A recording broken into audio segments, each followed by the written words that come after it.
Hi there, everybody. Welcome to Auntie Anne's Storytime today. Thank you for joining me. And today we're going to have a very interesting book about an animal or a bird that you've probably seen if you've been on a lake. Do you recognize this bird? It's called a loon, and the book is called A Loon's Necklace. And the pictures are by a woman named Elizabeth Cleaver, and there are beautiful illustrations, and I'll do my best to let you see them. It's based on an Indian legend, which makes it very, very interesting. And the legend involves an old man and his sight and a loon. So why don't we get ready? While I'm turning the page to open it, you get comfortable. The first page, look at the beautiful picture. So we see in this picture, what do we see? We see an old man and he's sitting on a log, and it looks like there might be a bear across the river, and there's a little boy. So let's find out more. An old man who had recently gone blind lived with his wife and young son near a salmon stream. It was winter, and they were starving because they could no longer hunt. One morning, his wife went looking for berries, leaving the boy to care for his father. The unhappy old man sat in the sun, thinking of olden days when he was a great hunter. Suddenly, the little boy spotted a bear on the other side of the stream. If only he could find a way to kill it.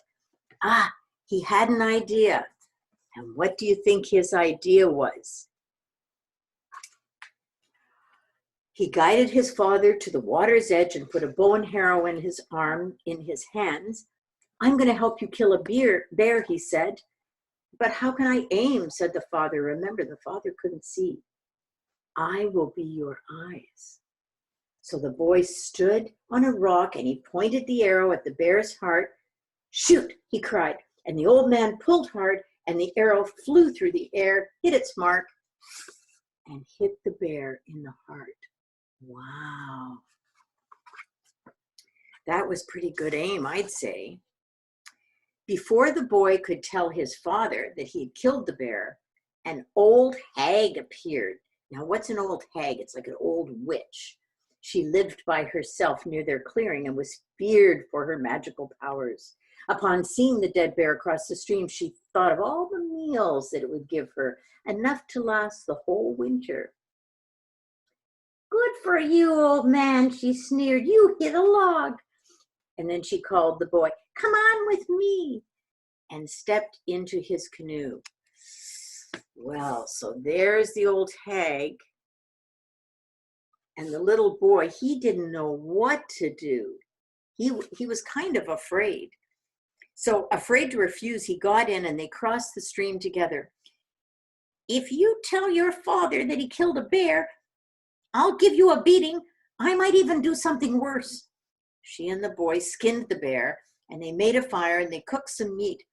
"Why should that old man have food?" she muttered, gorging herself. "He's blind and he's useless."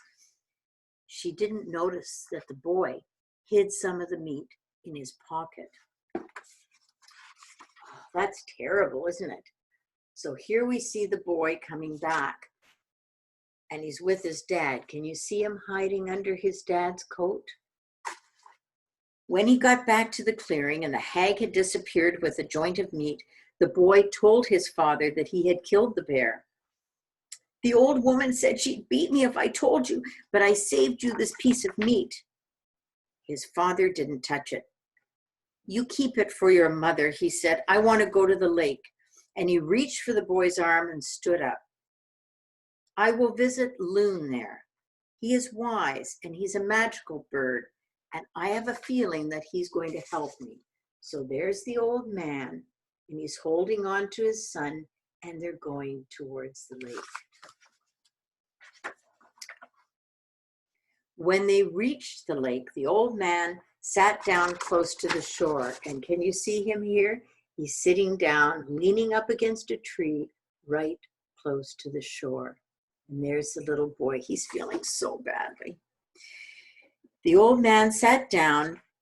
"Now leave me," he said. "Let me stay with you, Father. No, you must go back. Your mother will return soon.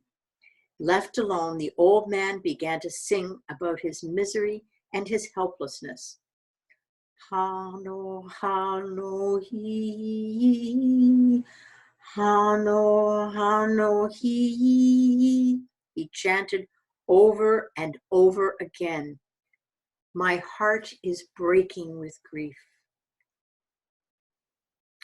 After many hours, another song reached his ears, heard from afar. It was sad and lonely, but the old man smiled because he knew it as the song of the loon.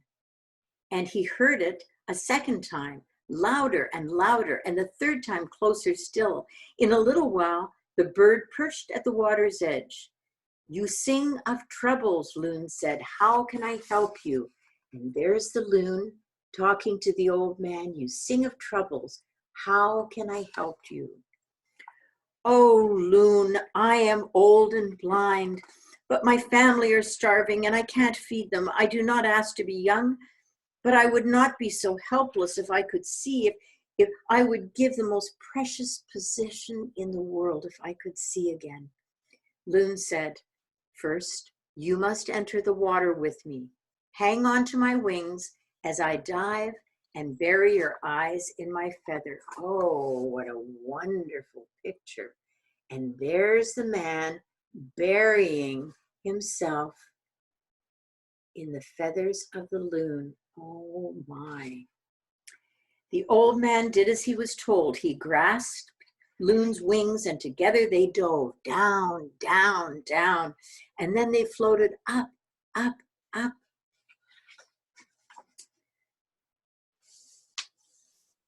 And they came to the surface, and you can see the old man, and there's the loon. Do you see his face? They reached the air just as the old man thought his lungs would burst. Can you see? Said the loon. A little. I can see the shapes of some of the trees. Dive with me again. And down, down, down they went, and up, up, up, just like the first time. I can see, cried the old man. He yanked a shell necklace from his chest. He was so excited, and he tossed it to the bird. It fell on the loon's neck, while a sprinkling of loose shells covered his back. Look at the pictures. Where the shell touched his black feathers, beautiful white markings appeared, and the loon preened himself, and he swam away. Oh, that's amazing. And now we see the old man and his wife and his son, and they're back in their hut. And I think there's that old witch on the left. When the old man returned to the clearing, it began to rain. Hurrying inside the house, he found his wife consoling their son who was weeping. Why are you crying? He asked. The old woman beat me. She found the meat I brought you. Forget about your beating.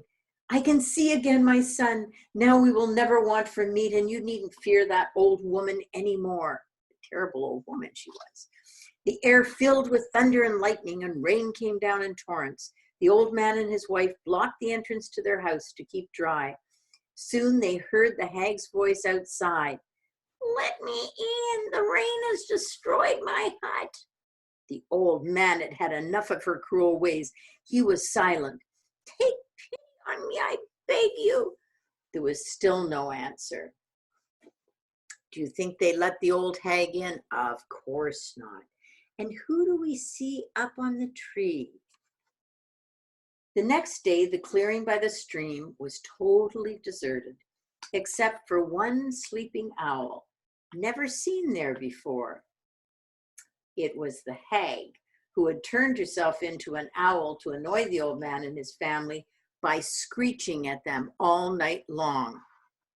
You know what? They put up with this for one night and then another, and finally, they decided to leave their clearing and find a new home forever. And spring arrived, and who do we see traveling? Now that the old man could see again, his family never went without food. And when the loon called from far away, his cry was no longer sad and lonely. Often it was joyful. "Loon is laughing," the old man said. "How proud he is of the necklace that I was able to give him." That's a beautiful story. I mean, that old hag was a horrible person, and she wasn't very nice. But you know what? It just shows that good always wins out in the end. And not only was the old man able to see, but he was able to get his eyesight back, and the loon was able to get a beautiful necklace. So next time you're up at a cottage or on your lake and you hear the loon's call, do you know what it sounds like? Ah, ah. Next time you hear the loon's call back. We'll see you next week.